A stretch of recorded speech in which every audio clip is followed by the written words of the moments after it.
ओम शांति। 7 नवंबर 2022 प्रातः मुरली। ओम शांति। बाप दादा मधुबन। आज बाबा ने सुनाया, मीठे बच्चे, मनुष्य जो बाप को भूल दलदल में फंसे हुए हैं, उन्हें निकालने की मेहनत करो। विचार सागर मंथन करो, सबको बाप का सत्य परिचय दो। मीठे बच्चे, मनुष्य जो बाप को भूल दलदल में फंसे हुए, उन्हें निकालने की मेहनत करो। विचार सागर मंथन कर, सबको बाप का सत्य परिचय दो। प्रश्न है, गीता को किस धर्म का शास्त्र कहेंगे? इसमें रहस्य युक्त समझने की बात कौन सी है? गीता को किस धर्म का शास्त्र कहेंगे? इसमें रहस्य युक्त समझने की बात कौन सी है? उत्तर, गीता शास्त्र है ब्राह्मण देवी देवता धर्म का शास्त्र। ब्राह्मण देवी देवता नमा कहा जाता है। इसे सिर्फ देवता धर्म का शास्त्र नहीं कहेंगे, क्योंकि देवताओं में तो ये ज्ञान है ही नहीं। ब्राह्मण ये गीता का ज्ञान सुनकर देवता बनते हैं, इसलिए ब्राह्मण देवी देवता दोनों का ही ये शास्त्र है। ये कोई हिंदू धर्म का शास्त्र नहीं कहा जाता। ये कोई हिंदू धर्म का शास्त्र नहीं कहा जाता। ये बहुत समझने की बातें हैं। गीता ज्ञान स्वयं निराकार से बाबा तुम्हें सुना रहे हैं, श्री कृष्ण नहीं। गीत है ना वह हमसे जुदा होंगे, ना हम उनसे जुदा होंगे, ना उल्फत दिल से निकलेगी। मम्मा के सामने कोई बाबा के गीत नहीं थे, तो मम्मा गीत की बहुत शौकीन थी। तो ये जो भी गीत हैं पुराने बनाए हुए हैं, लेकिन बहुत सुंदर गीत है। अगर इन्हें ध्यान से सुना जाए तो ये ज्ञान से मिलते जुलते अनुभव होते हैं। वास्तव में वो ना हमसे जुदा होंगे, ना हम उनसे जुदा होंगे, ना उल्फत दिल से निकलेगी। जब बाप हमसे दूर नहीं होगा तो हाय कैसी। ओम शांति। बाबा बच्चों को बैठ समझाते हैं अच्छी तरह से। बाबा कितनी अच्छी तरह से समझाते हैं। कौन सा बाप? पारलौकिक बाप। लौकिक बाप को इतने बच्चे नहीं होते। पारलौकिक बाप के इतने बच्चे आत्मा हैं जो याद करते रहते हैं, हे पतित पावन सर्व के सदगति दाता, ओ परम पिता परमात्मा। तो पिता कहकर पुकारते हैं। परम पिता परमात्मा निराकार भगवान वाच। निराकार परमात्मा तो एक होता है ना, दो नहीं होते हैं। शरीर का भी पिता कितने होते हैं? एक, दो तो नहीं होते। ऐसे निराकार पिता भी एक ही है, दो तो नहीं होते। बच्चों की बुद्धि में बैठा है कि वह ऊंचे से ऊंचा भगवान है। वह कहाँ रहते? जहाँ आत्माएं रहती हैं। पिता का और पुत्र का घर एक ही होता है ना, अलग अलग तो नहीं, एक ही एड्रेस होता है। तो जहाँ आत्मा रहती है वहीं आत्माओं के पिता परमात्मा रहते हैं। ईश्वर प्रभु भगवान कहने से सुख का वर्षा लेने की बात नहीं आती। बाप कहने से वर्षा याद आता है, परंतु मनुष्य बाप को नहीं जानते हैं। भारतवासी ड्रामा अनुसार रावण मत पर अपनी दुर्गति करते हैं। तो पहले पहले ये समझाना है कि ब्रह्मा विष्णु शंकर सूक्ष्म शरीर धारी है। मनुष्य स्थूल देहधारी है, परंतु स्थूल व सूक्ष्म देहधारी को बाप नहीं कहेंगे। बाप परमपिता परमात्मा निराकार को कहा जाता है। कोई भी देहधारी मनुष्य भगवान नहीं हो सकता। भूल क्या हुई है जो दुर्गति हुई? बाप द्वारा सच्ची गीता सुनने से सदगति होती है। तो कोई को भी पहले पहले बाप का परिचय देना है। इससे ज़्यादा बड़ा पुण्य का कार्य कोई होता नहीं, बाप का परिचय देना। यह है मूल बात, परंतु कोई की बुद्धि में बैठता ही नहीं है। तब तो बाबा ने ये पोस्टर छपवाया है कि गीता का भगवान श्री कृष्ण बच्चा है या परमपिता परमात्मा। तब तो बाबा ने इतना बड़ा पोस्टर छपवाया है। गीता किस धर्म का शास्त्र है? ब्राह्मण देवी देवता धर्म का कहना ठीक है। जैसे क्रिश्चियन का धर्म शास्त्र बाइबल है, ऐसे गीता को सिर्फ देवी देवता धर्म का शास्त्र नहीं कहेंगे। जब तक ब्राह्मणों को ना मिलाए, कहते ब्राह्मण देवी देवता है नमः, लेकिन कैसे ब्राह्मण देवी देवता बनते ये मनुष्यों को पता ही नहीं। तो वो कुक वंशावली ब्राह्मण तो देवी देवता बन नहीं सकते, लेकिन ये मुख वंशावली जब ब्राह्मण बने तब देवता बने। बाबा ने बताया है देवताओं में ज्ञान है नहीं। ये वह भी नहीं जानते कि गीता कोई हमारे धर्म का शास्त्र है। ज्ञान है ब्राह्मणों को, सिर्फ ब्राह्मण धर्म का भी शास्त्र गीता नहीं कहेंगे, क्योंकि बाप दोनों धर्म की स्थापना करते हैं, इसलिए दोनों धर्म का शास्त्र कहेंगे। वहाँ तो कह देते कि हिंदू धर्म का शास्त्र है, आर का भी कह देते। आर समाज तो दयानंद स्थापन किया था, आर समाज तो दयानंद ने स्थापन किया था। वह बल नया धर्म है, परंतु वह कोई देवी देवता धर्म तो है नहीं। आर समाज कोई देवी देवता धर्म तो है नहीं। मूल बात है गीता का भगवान कौन। ये बात सिद्ध हुई तो सारी बातें अपने आप ही सिद्ध हो जाएंगी। गीता का भगवान कौन? गीता में श्री कृष्ण का नाम डाल गीता को खंडित कर दिया है, क्योंकि मेरे से बुद्धि योग टूट गया। गीता में देखो बातें कितनी बताई हैं और गीता पाठशाला का मान कितना है, लेकिन वास्तविकता को भूले हुए हैं। तो अभी देवता और ब्राह्मण धर्म प्रायः लोप है। पुजारी लोग कहते ब्राह्मण देवी देवता है नमः। उनको ये मालूम नहीं है कि ब्राह्मण देवता कैसे बने। उनको ये मालूम नहीं है कि ब्राह्मण देवता कैसे बने। ये बतावे कौन? बाबा कहते ये बतावे कौन? बाप कहते कि मैं ब्रह्मा मुख वंशावली बनाए देवता बनाता हूँ। तो गीता हो गई ब्राह्मण देवी देवता धर्म का शास्त्र। सिर्फ कहे देवता धर्म का तो लक्ष्मी नारायण में ज्ञान है ही नहीं। ये बात समझने की है, परंतु समझाए कौन? ये बात है तो समझने की, लेकिन इन बातों को समझावे कौन? शिव बाबा सुनाते हैं कि रुद्र ज्ञान यज्ञ से विनाश ज्वाला प्रज्वलित हुई। कहाँ रुद्र यज्ञ, कहाँ श्री कृष्ण, फर्क तो है ना। इस ज्ञान यज्ञ के बाद फिर सतयुग में कोई मटेरियल यज्ञ रचा नहीं जाता। ये लास्ट यज्ञ है। अब यज्ञ रचते आपत मिटाने के लिए, वहाँ कोई आपत होती नहीं जो ये यज्ञ रचना पड़े। गीता में रुद्र ज्ञान यज्ञ का भी लिखा है और ये भी लिखा है कि भगवान वाच। गीता में रुद्र यज्ञ का भी गायन है, तो फिर ये भी लिखा है भगवान वाच। तो श्री कृष्ण भगवान वाच तो कहीं लिखा नहीं है। तो गीता में सच है आटे में नमक जितना, क्योंकि मनुष्यों ने अपनी मत मिलावट करके बहुत मोटी गीता बना दी है। बाकी सब है झूठ। अब ये विचार सागर मंथन से बाबा तो नहीं करेंगे।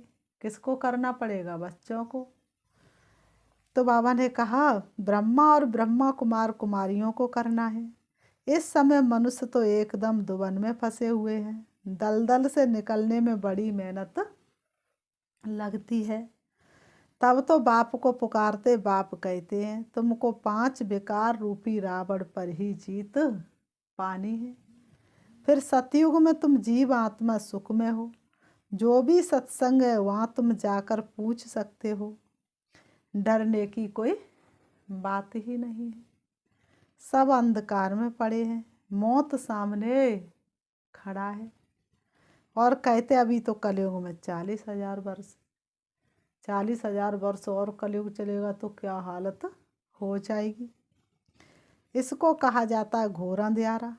कुंभकर्ण की नींद में सोए पड़े हैं। कहते हैं भक्ति का फल भगवान देने आता है, सदगति देता है। तो दुर्गति में है ना, इसका मतलब भगवान भक्ति का फल देता है और सदगति देता है। तो इसका मतलब मनुष्य दुर्गति में है। गीता में अगर शिव परमात्मा का नाम होता तो उसको सब मानते। कोई भी शास्त्र में अगर शिव की चर्चा होती तो मानने में देरी नहीं लगती, तुम्हें भी इतनी मेहनत नहीं लगती। पर बाबा ने कहा तो बरोबर निराकार ने राजयोग सिखाया था। युद्ध के मैदान की कोई बात ही नहीं।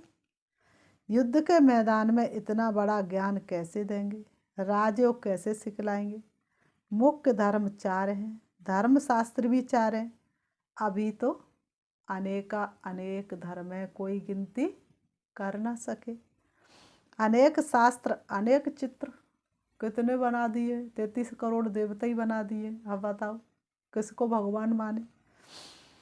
अब बच्चों की बुद्धि में बैठा है कि ऊंचे ते ऊंचा है शिव बाबा, फिर नीचे आओ तो ब्रह्मा विष्णु शंकर, फिर साकार में आओ तो लक्ष्मी नारायण और फिर उनकी डिनाइस्टी। संगम पर ब्रह्मा सरस्वती बस। रुद्र यज्ञ जब रचते तो शिव का लिंग बनाए पूजा कर फिर डुबो देते हैं। कैसी अंधश्रद्धा है भक्तों की। किसी को बुलाओ, खिलाओ पिलाओ, फिर धक्का दे दो तो वो खुश होगा। शिवलिंग बनाएंगे, पूजेंगे, फिर डुबो देंगे। देवियों की भी पूजा कर फिर डुबो देते हैं। तो गुड्डे गुड़ियों की पूजा हो गई ना, क्योंकि उनका ऑक्यूपेशन कोई जानते नहीं। उनकी महिमा है पतित पावन, तो कैसे पाप आत्माओं को पावन बनाते। अभी तो तुमको अभी तो तुमको जागकर जगाना है, अर्थात बाप का परिचय देना है। बाप को जानते नहीं, सिर्फ पैसा कमाते हैं, कथा सुनाते रहते हैं। आज त्याग वाली भक्ति नहीं, तपस्या वाली भक्ति नहीं, क्या रह गया। धर्म की आड़ में लोग पैसा कमा रहे हैं, पेट पूजा हो रही है, तो शास्त्र पढ़ते रहते और पैसा कमाते रहते हैं। बाबा ने कहा इससे क्या हुआ, तुम विद्युत मंडली में भी जाकर समझाओ। इस लड़ाई में मरना तो सबको जरूर है, इस लड़ाई में मरना तो सबको है। इस रुद्र ज्ञान यज्ञ से विनाश ज्वाला प्रज्वलित होती जाती है। लिखते भी रहते हैं कि हमने इतने बड़े बड़े बॉम्ब्स बनाए हैं, तो वो बॉम्ब्स रखने के लिए नहीं बनाए हैं, चलाने के लिए ही तो बनाए। नहीं चलाएंगे तो अपने आप ही समय पर चले जाएंगे। तो जो चीज़ रखी है उससे क्या होगा, विनाश होगा। तो कल्प पहले भी इनसे विनाश हुआ था। ये सब बॉम्ब्स कोई कल्प पहले इन्होंने समुद्र में नहीं डाले थे, तो अभी भी विनाश होना है। कहते विनाश काले विपरीत बुद्धि। कौन, कौरव और यादव दोनों ही विनाश काले विपरीत बुद्धि है, और पांडव प्रीत बुद्धि है। अभी तो प्रजा का प्रजा पर राज्य है। तो ये पोस्टर लाखों की अंदाज में छपाओ, तब भाषाओं में, सब भाषाओं में। अंग्रेजी में तो ज़रूर छपवाना चाहिए। आजकल लोग अंग्रेजी बोलना ज़्यादा सीखते हैं। जहाँ जहाँ गीता पाठशाला हो वहाँ बांटते जाओ। पोस्टर पर एड्रेस भी लिखी हुई हो। बाबा डायरेक्शन तो देते हैं ना, करना तो बच्चों का ही काम है। डायरेक्शन देना बाप का काम है, करना बच्चों का काम है। लिखा हुआ है शिव बाबा, तो शिव बाबा भी बाप, ब्रह्मा भी बाप, परंतु बच्चों को वर्षा शिव बाबा से मिलना है। ब्रह्मा भी बाप है और शिव बाबा भी बाप है, लेकिन वर्षा शिव बाबा से मिलना है, ना कि ब्रह्मा से। ब्रह्मा को भी उनसे मिलता है। बाबा ने बहुत समझाया है कि गीता मैगजीन में भी पहले पहले बाप का यथार्थ परिचय लिखो, तो जो ब्राह्मण बनने वाले होंगे उनको झट तीर लगेगा। नहीं तो लिया और फेंक दिया। जैसे कोई बंदर को किताब दो तो एकदम फेंक देगा, उसे क्या नॉलेज उसकी, समझेगा कुछ नहीं है। तो ऐसे ही बाबा ने कहा पर्चा जो ब्राह्मण हो बनने वाला होगा, जो होगा हमारे दैवी कुल का, वह तो पढ़ के और तुरंत समझ जाएगा, और नहीं होगा तो वह फेंक देगा बंदरों की तरह। बंदरों को किताब दो को उनको क्या पता ये क्या है। तब बाप कहते कि ये ज्ञान मेरे भक्तों को और गीता पाठियों को देना, उसमें भी जिसके भाग्य में होगा वह समझेंगे, हर कोई इस ज्ञान को समझ नहीं सकता, हर किसी का भाग्य नहीं है। प्रभु मिलन के खेल निराले, देखते हैं नसीबों वाले। बाप कहते ये तो है ही नरक। यहाँ जो भी बच्चे आज पैदा होते, एक दो को दुख देते रहते हैं, एक दो को काटते रहते हैं। बाकी जो गरुड़ पुराण में विषय बैतड़ी नदी दिखाई है वह तो है ही नहीं, ऐसी कोई विषय बैतड़ी नदी है ही नहीं। ये दुनिया तो नरक है। तो बच्चे जानते आज नरकवासी कल संगमवासी बनते हैं, कल फिर स्वर्गवासी बनेंगे, इसलिए पुरुषार्थ कर रहे हैं। बाबा ने कहा आज नरकवासी फिर संगमवासी बनते, फिर कल स्वर्गवासी बनते हैं, इसलिए हम स्वर्गवासी बनने का पुरुषार्थ कर रहे हैं। फिर बाबा ने कहा अच्छा मीठे मीठे सिकी लते बच्चों प्रति माता पिता बाप दादा का याद प्यार और गुड मॉर्निंग। रूहानी बाप की रूहानी बच्चों को नमस्ते, और हम रूहानी बच्चों की रूहानी बाप दादा को याद प्यार और नमस्ते नमस्ते नमस्ते। रात्रि क्लास 23/3/68। ऊंचे तो ऊंच है एक भगवान माना फादर। किसका फादर? वो किसका फादर? सभी जो आत्माएं उन सभी का, सर्व आत्माओं के पिता परमात्मा ज्योति बिंदु शिव। जो भी मनुष्य मात्र हैं उनमें जो आत्मा उनका है फादर। अभी सभी आत्मा जो कि पाठ बजाने आती हैं वह पुनर्जन्म जरूर लेती हैं। कोई बहुत थोड़े लेते, कोई 84 जन्म लेते, कोई तो बहुत थोड़े लेते और कोई 84 जन्म लेते हैं। कोई 80 और कोई 60 देहधारी जो भी मनुष्य है। बलिए लक्ष्मी नारायण विश्व पर राज्य करने वाले हैं। उस समय न्यू वर्ल्ड में और कोई डिनास्टी नहीं थी, इसलिए एक धर्म, एक राज, एक भाषा, एक कुल, एक मर्यादा। जो भी देहधारी मनुष्य है कोई भी किसी की सदगति नहीं कर सकते नहीं।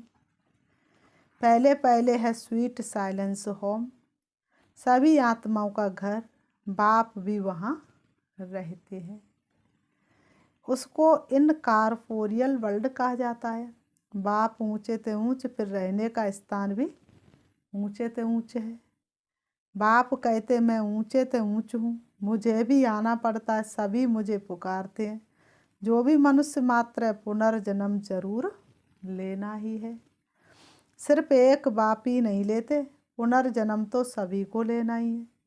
कोई भी धर्म स्थापक हो, बुद्ध अवतार कहते हैं ना, बाप को भी अवतार कहते हैं, उनको भी आना पड़ता है। अभी सभी आत्मा यहाँ मौजूद हैं, वापस कोई भी जा नहीं सकते। आ गई सारी आत्मा परम धाम से, वापस कोई भी जा नहीं सकते। पुनर्जन्म लेते तब तो वृद्धि होती है ना। पुनर्जन्म लेते लेते इस समय सभी तमो प्रधान है। बाप ही आकर नॉलेज देते हैं, बाप ही नॉलेजफुल है। आदि मध्य अंत की नॉलेज उनमें है, उनको ही नॉलेजफुल ब्लिसफुल कहा जाता है। पीसफुल एवर प्योर, बाकी मनुष्य मात्र प्योर इम्प्योर बनते हैं। ये लक्ष्मी नारायण डीटी डिनास्टी के फर्स्ट हैं, इनको ही पूरे 84 जन्म लेने पड़ते हैं। पुनर्जन्म यहाँ ही लेते, फिर अंत में बाप आकर सबको पवित्र बनाकर साथ में ले जाते। बाप को ही लिबरेटर कहा जाता है। इस समय सभी धर्म स्थापक यहाँ हाजिर हैं, सभी परम धाम से आकर के यहाँ हाजिर हैं। बाकी थोड़े हैं जो आते रहते हैं। वृद्धि होती रहती है। सर्व का सदगति दाता एक ही बाप है। शांति धाम व सुख धाम का मालिक बनाते हैं। तुम ही पूरे 84 जन्म लेते हो। तुम जो पहले आए थे वही फिर पहले आएंगे। क्रास्ट फिर अपने समय पर आएंगे। क्रास्ट में ये ताकत नहीं जो किसको वापस ले जाए, खुद ही वापस नहीं जा पाता। वापस ले जाने की ताकत एक बाप में ही है। इस समय है रावण राज्य आसुरी राज्य। 84 जन्मों में विकार पूरे प्रवेश कर लेते हैं। 84 जन्म में विकार पूरी तरह से प्रवेश कर लेते हैं। बाप कहते तुम डीटी दुनिया के मालिक थे, फिर रावण राज्य में तुम विकारी बन पड़े हो। पुनर्जन्म सभी को जरूर लेना पड़ता है। धर्म स्थापन कर वापस चला जाए ये हो नहीं सकता, उसमें इतनी ताकत ही नहीं। जो धर्म की स्थापना करे फिर वापस परम धाम चला जाए। बाबा ने कहा उनको पालना जरूर करनी है।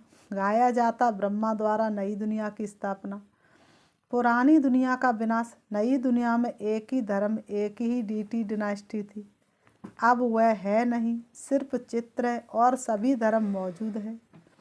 सिवाय एक गॉड फादर के जो भी देहधारी हैं पुनर्जन्म जरूर लेते हैं। भारत है अविनाशी खंड, ये कब विनाश नहीं होता है। भारत है अविनाशी खंड, ये कब विनाश नहीं होता है, अविनाशी है। जब इनका राज्य था तो और कोई खंड ही नहीं था, सिर्फ इनका ही राज्य था, सूर्यवंशी चंद्रवंशी बस, और कोई नहीं। नई दुनिया को स्वर्ग डीटी वर्ल्ड कहा जाता है। इन कॉर्पोरियल वर्ल्ड को स्वर्ग नहीं कहा जाता है। वह है स्वीट साइलेंस होम, निर्वाण धाम। आत्मा को ज्ञान सिवाय परम पिता के और कोई दे नहीं सकता। आत्मा बहुत छोटी बिंदी है। सभी आत्माओं का फादर है सुप्रीम सोल, उनको सुप्रीम फादर कहा जाता है। वह कब पुनर्जन्म में नहीं आ सकते। इस समय नाटक की पिछाड़ी है, इस समय नाटक की पिछाड़ी है। यह सारी दुनिया स्टेज है, इसमें खेल चल रहा है। इनकी ड्यूरेशन है 5000 वर्ष। ये है पुरुषोत्तम संगम युग, जबकि बाप आकर सभी को उत्तम से उत्तम बनाते हैं। आत्मा अविनाशी है, यह ड्रामा भी अविनाशी है, बना बनाया खेल है। जो पास हो गए फिर उसी समय पर आएंगे।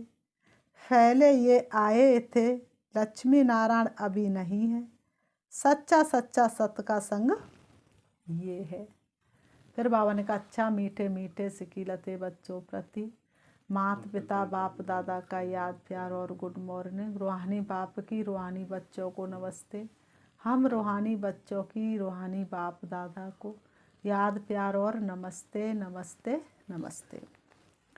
धारणा के लिए मुख्य सार नंबर 1, विचार सागर मंथन कर मनुष्यों को दलदल से निकालना है। जो कुंभकर्ण की नींद में सोए हुए हैं उन्हों को जगाना है। जो कुंभकर्ण की नींद में सोए हुए हैं उन्हों को जगाना है। नंबर 2, सूक्ष्म अथवा स्थूल देहधारियों से बुद्धि योग निकाल एक निराकार बाप को याद करना है। सबका बुद्धि योग एक बाप से जुटाना है। वरदान, सच्चे वैष्णव बन पवित्रता की श्रेष्ठ स्थिति का अनुभव करने वाले संपूर्ण पवित्र भाव। सच्चे वैष्णव बन पवित्रता की श्रेष्ठ स्थिति का अनुभव करने वाले संपूर्ण पवित्र भाव। स्पष्टीकरण है, संपूर्ण पवित्रता की परिभाषा बहुत श्रेष्ठ और सहज है।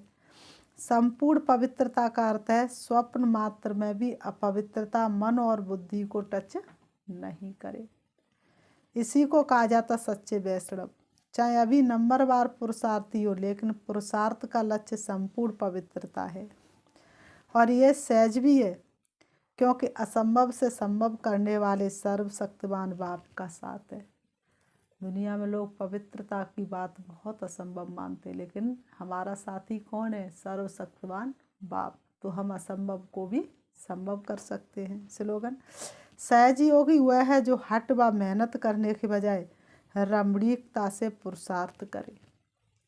सहज योगी वह है जो हट व मेहनत करने के बजाय रमणीकता से पुरुषार्थ करे, उसका पुरुषार्थ भी रमणीक हो। अच्छा, ओम शांति। अच्छा, ओम शांति। हम 5 मिनट से बाबा को याद करते हैं, चलेंगे। बाबा ने आज इतना अच्छा बताया, ना झरमुई झरमुई की बातें करनी है और ना ही सुननी है। खुद भी बाप को याद करना है और दूसरों को भी याद दिलानी है। अपने आप को बहुत सुंदर सम्मान देंगे, मैं पर चिंतन से मुक्त आत्मा हूँ। मैं सदा समर्थ आत्मा हूँ। स्वचिंतक आत्मा हूँ। प्रभु चिंतन करने वाली श्रेष्ठ आत्मा हूँ। सारे विश्व की आत्माओं का कल्याण करने वाली मैं श्रेष्ठ आत्मा हूँ। मैं संपूर्ण ब्राह्मण हूँ। मैं ब्राह्मण सो फरिश्ता हूँ। देह और देह की दुनिया से मुक्त होकर मैं आत्मा फरिश्ते की चमकीली ड्रेस धारण कर उड़ रही हूँ। देख रही हूँ अपने आप को, मैं उड़ रही हूँ। पहुंच जाती हूँ फरिश्तों की महफिल में,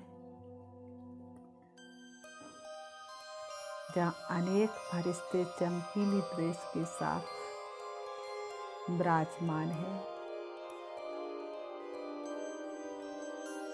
फरिश्तों के बादशाह ब्रह्मा बाबा उनकी भ्रकुटी में विराजमान शांति के सागर, प्रेम के सागर, सर्वशक्तिवान बाप को मैं देख रही हूँ। बाबा की शक्तिशाली दृष्टि मुझ फरिश्ते के ऊपर पड़ रही है। उनकी दृष्टि पड़ते ही मेरी चमक और बढ़ती जा रही है। मुझ फरिश्ते का एक एक अंग शक्तिशाली बनता जा रहा है। बाप दादा का वरदानी हाथ मेरे सिर पर है। बाप दादा मुझे वरदानों से भरपूर कर रहे हैं। मुझे वरदान दे रहे हैं विजयी भव, सफलता मूर्त भव, व्यर्थ से मुक्त भव। मैं फरिश्ता वरदानों से भरपूर हो रहा हूँ। बाप दादा की शक्तिशाली दृष्टि मुझे चमकीली ड्रेस को भी समाप्त कर रही है। अब मैं सिर्फ आत्मा हूँ। सर्व शक्तियों से सजी हुई हूँ, शक्तिशाली हूँ। अब मैं आत्मा स्वरूप में आ रही हूँ सृष्टि रंगमंच पर।